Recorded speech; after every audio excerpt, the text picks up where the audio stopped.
Oh, Pengarah urusan UBS Private Wealth Management, Brad Bernstein, menjangkakan Rezab Persekutuan Amerika Syarikat akan menurunkan kadar faedah sebanyak 0.5% pada setengah pertama 2024. Okey guys, di kalangan penganalisis pasaran sekarang ni sedang bertiup kencang rumours mengenai bahawa ada kemungkinan Fed akan mula menurunkan kadar faedah diorang pada tahun 2024. Ia lebih kurang sama macam OPR dekat Malaysia.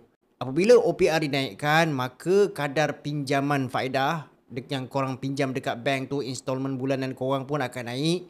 Konsep yang sama juga berlaku dekat US, dekat dia punya Federal Reserve.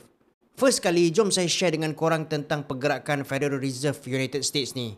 Kalau korang tengok dekat carta dekat atas ni, korang akan nampak dengan jelas dalam masa 10 tahun, apa yang berlaku sekarang iaitu kadar faedah berada pada paras lebih kurang 5.5% adalah yang tertinggi sekali.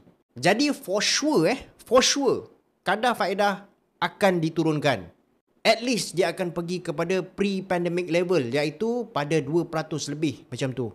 Tapi of course lah, penurunan dia akan by stages. Dia tak boleh nak turunkan terus drop dia punya kadar faedah tu pergi 2% lebih. Dalam sesebuah ekonomi ni, kadar faedah tidak boleh dikekalkan pada level yang tinggi. Sebab dalam jangka masa panjang, dia tidak akan supportive kepada economic growth. Alright guys, dalam video ni saya nak share dengan korang apakah perkara-perkara yang mungkin akan berlaku kepada ekonomi negara kita apabila kadar faedah ni mula diturunkan pada tahun 2024. Ini adalah carta yield bagi bond 10 tahun dekat US ni. Kalau korang tengok dekat situ, pada tahun 2022 hingga ke tahun 2023, dia punya yield tu meningkat. Apa yang menyebabkan yield ni meningkat? Of course, dia disebabkan oleh kenaikan di dalam kadar faedah Fed. Dan korang kena tahu juga, apabila yield ni semakin meningkat, dia akan memberi kesan kepada kita punya kadar tukaran.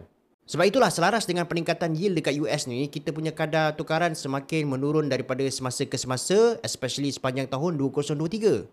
Keadaan sama pun berlaku kepada bond jangka pendek iaitu US Treasury yang matangnya dalam masa 1 tahun. Kalau korang tengok dekat situ, dia meningkat sepanjang tahun 2023. Jadi bila yield ni start jatuh, korang tengok dekat sini kan, ringgit pun dia start naik, nampak? Dekat sini, dekat ujung ni.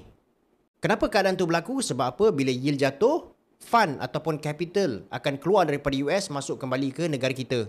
Jadi pada tahun depan, apabila kadar faedah US ni jika benar-benar diturunkan, dia akan memberikan kesan ke atas kenaikan kadar tukaran ringgit lah. Kita punya value of ringgit, dia semakin akan baik lah.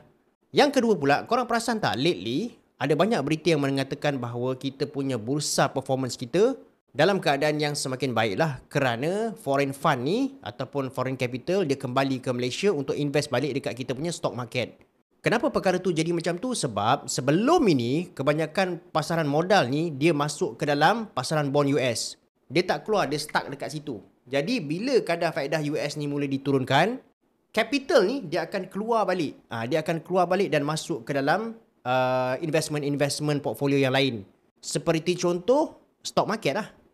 Alright guys, itu adalah antara perkara-perkara yang mungkin berlaku kepada ekonomi kita seandainya kadar faedah dekat Fed ni akan turun pada tahun 2024.